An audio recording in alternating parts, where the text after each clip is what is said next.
Hello. This is a last-minute talk inspired by, the name is in my speaker notes, which I can't read, Sam? Yeah, Sam's talk on GraphQL.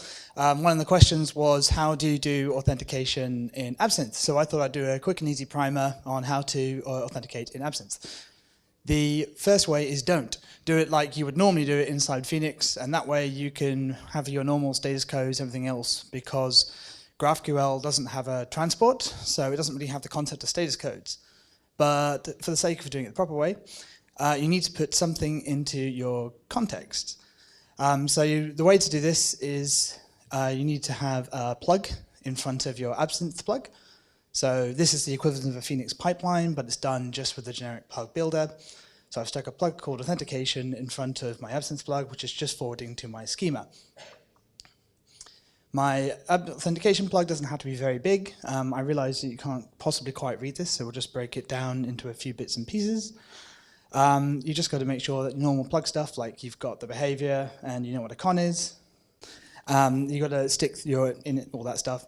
And then when the plug is called, you need to do some logic to get your user from your con. So you'll have, maybe a header with an authorization key. In my case, I normally have a Jokin plug that sits in front of this to process JWTs. And then with the result of that, you want to put into the con into a private thing called Absinthe, and then just context and any map containing any values. So this was my authenticated case. I've got the user.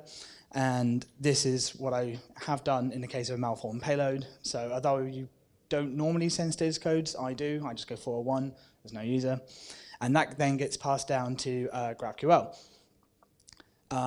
You can also, if you choose not to do a status code, you could just pass through like a null object, like guest or something. You don't have to have a 401. So in your schema, you've got this is a normal Absinthe schema. You've got a query with a field and a resolver. It's not important. In the resolver, the second argument in the normal /2 function signature is your context.